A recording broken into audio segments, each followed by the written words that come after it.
Hi, welcome to ArtC. I'm your host, Bill Horan. Today's guest is Sue Moerder. Sue is a tattoo artist, a fine artist, and a gallery owner, and she's much more than that, which we'll talk about today. So welcome to ArtC, Sue. Thanks for having me. My first question is, how long have you been a tattoo artist? I've been a tattoo artist about 17 years, but I was actually in advertising before that. I was an art director. You went from art directing to tattoo artist. I mean, that's actually quite a leap, Sue. I just kind of fell into this business. You're also a fine artist. How would you describe your fine art? That's an interesting question. I've been trying to figure out how to define it for a while, and the best I can come up with is skull assemblage art. It's assemblage art, but with animal skulls and bones. Your tattoo parlor also serves as an art gallery. How did that happen, and what kind of artists do you bring into your art gallery? When I originally opened the shop, it was just a tattoo parlor, and I had 4 studios, and I had a full staff of employees, independent contractors, and then I kind of figured out after a couple of years that I really didn't enjoy being a boss or a manager. It was taking up too much of my time. So I went solo, and I turned one of the rooms into an art room, which just kind of opened up a huge thing. And I started finding, my voice as an artist, and it just kind of exploded. And I ended up with so much art, but I couldn't get them into galleries right away. So I figured, I have all this space, I'll make a gallery around it. And then it seemed kind of selfish to just keep it all to myself. So, and there's so many artists in this area. So I dedicated one wall in the beginning, and now it's one wall and half a room. And I have different artists come about every 7 weeks. And, it's been going for about 3 years now. And I've been very fortunate to get some amazing artists in here. And I think it's just because they like the venue. It's not, I don't have the experience to attract such great artists, but, the place is kind of cool, and they like being here. So it works out great. So I do have to say that you get some of the best artists in South Jersey, from what I've seen, who want to be part of what you're doing because it's unique. It's amazing the talent that's been through here. It's humbling, and I get to hang out with their art for a few weeks, which is really nice for me because the stuff is amazing, and I've also had a lot of assemblage art in here as well, along with mine. So it's always interesting to show people that there's more than one style of assemblage art. I think showing different styles is very important. In fact, that's one thing that attracts me to places like yours. You did something Friday night. I think that was the first time you did a virtual opening. So we know why. I mean, it's obvious why you did it, but explain how that worked and what your procedure was and how it went. Well, it was a bit of a nightmare and a bit of a train wreck, but it was a lot of fun. And it was amazing how many views there actually were. You see the little number up on the screen and you think, oh, there's 12 people in the room. But, there were actually, I think, like close to 300 people that came through. And I started out with this great idea that I was going to have the whole wall, and I moved all the art into the one room so it would all be behind me.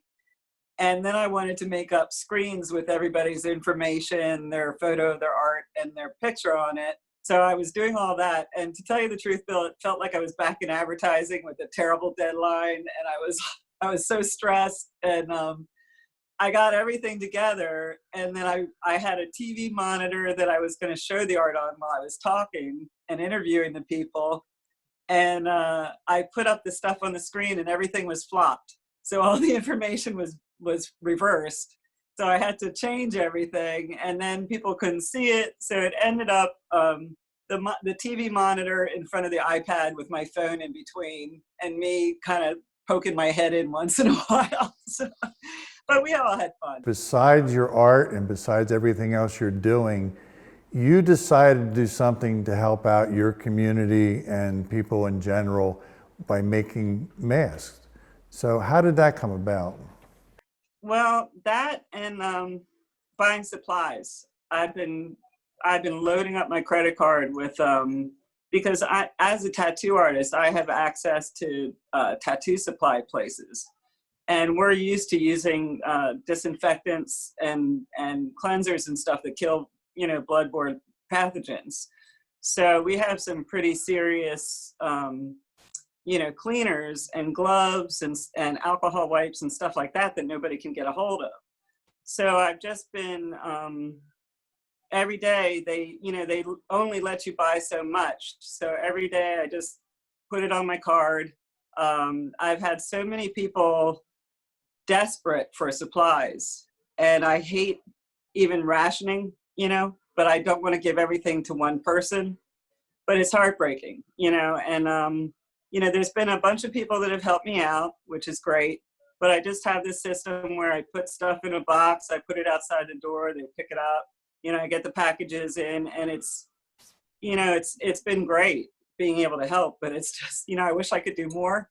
But then I've also been trying to, I'm on my third design of masks, and I think I've come up with a good one with the HEPA bag filters, you know, making little kind of accordion fold with little rubber bands, you know, and I've been giving them out too. You know, you got to do everything you can do to help.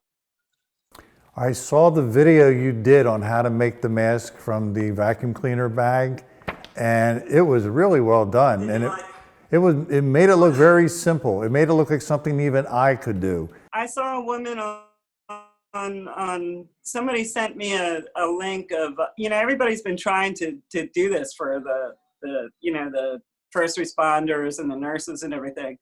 I saw a woman doing it with a paper towel, and I just thought, you know, well, the paper towel is not really safe, but you know, now we're finding out more about the virus, and it's actually only really the nurses and the doctors that are exposed for a long time that need the really, you know, good masks. And everybody else should be wearing cloth masks or, you know, simple masks. And basically just, you know, if you keep your 6 feet, it's basically just to kind of train yourself not to touch your face.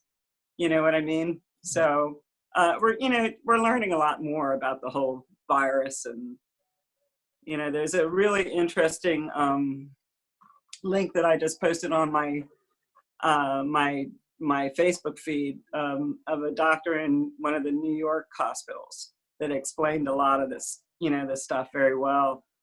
It's scary though. A lot of people are scared. People are scared, and I think there's people like you that are getting information out there and trying to help. And then there's even an uglier side of this that has been happening lately that is obviously affected you. There was an article in USA Today on Saturday about how Asian Americans are being singled out and bullied and even threatened. Tell us how that's affected you personally. What's scary, yeah, my daughter is Chinese, and well, Chinese American, Asian American, what, you know, I adopted her from China, and I've been there twice, you know, and it's amazing to me how people are so unaccepting of people's cultures. You know, it's like they can't see past their nose, and they've probably never been out of the country, and they just make so many assumptions about people without even knowing, you know. And to put a face on a virus, I think is so dangerous. And obviously it is. You know, we're only seeing the tip of the iceberg on the news too. A lot of it is not being reported, and it's very scary. You know, history should not repeat itself sometimes, you know.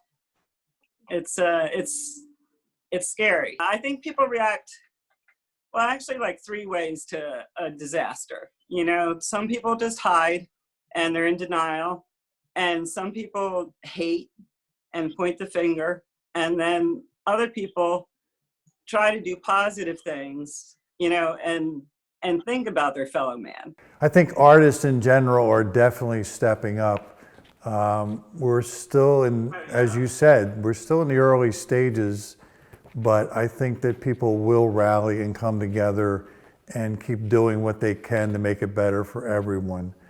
As an artist and a gallery owner, what are your plans for the foreseeable future? I'd like to stay in business.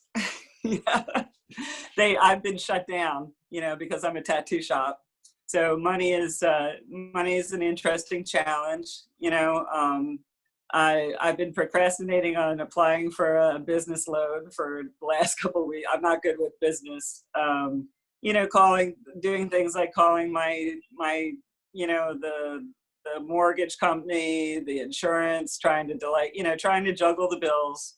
It's funny, I used to always have to do this before I got the shop, and when I was really struggling, you always have to kind of rob Peter to pay Paul or whatever. And I never wanted to do that again, but it looks like we're all in that situation. And it's stressful, but I'm getting a lot of art done. I'm turning out some really fun stuff. And I think that's the nice thing that artists have. They have that release, a way to really express their fears or their emotions during times like this. And it's healing. You know what I mean? No, I do know, but it's funny in a way, because I've talked to a few artists, and I said, well, are you working on your art? And they've said no. And I'm thinking, well, wouldn't this be the time to do it? It's almost like they feel this pressure of, oh, I've got time now. I could do this, I could do that. Let me see what's on Netflix. So it is a challenge, and I think sometimes you have to get through that initial phase before you actually get back to your work. Not everybody is immediately getting into their art. They're struggling with, just like you said, surviving and taking care of business and catching up on other things. So this will play out, and I think things will happen in the near future. And we're hoping, I want to do this show, I'm doing this show 3 days a week. I'm interviewing a lot of different people in the arts with a lot of different ideas and a lot of different coping mechanisms. And I hope people get something out of it. There's interesting things that are developing out of this whole situation of the self-isolation and what is it, the distancing, whatever they call it. I can't think of it. Social distancing. Right. It's funny to see how creative even like regular people that aren't artists are getting, with spending time with their kids, coming up with projects, that are fun and entertaining, and ways to meet with their friends without, being there in person, things to do around the house. It's kind of forcing us to rework our whole social system, and how we spend our time, and especially I think it's making everybody appreciate things so much more. When they're ripped from you in a heartbeat, you're like, whoa, wait a second, I like that. But I think we will start figuring things out. Is there anything else you'd like to add before we wrap up this show? It doesn't have to just be art. There's a lot of different ways to kind of use the arts as therapy. And, even if you don't feel like you're artistically inclined, you might still enjoy doing something. Or, if you are an artist, I encourage that you use your superpowers, and get through this with, creativity. Creativity is fun. I love creating, so I think, and music, and there's so many arts that are healing, and I think now we all just need to kind of come together, stop pointing the fingers, stop confusing the issues, remember that we're all the same. We're facing a terrible, terrible situation, and we're not going to get through it unless we all pull together. We're going to end it on those words, Sue. I want to thank you for doing the show today. You're welcome. This has been ArtC. I'm Bill Horn. Thanks for watching.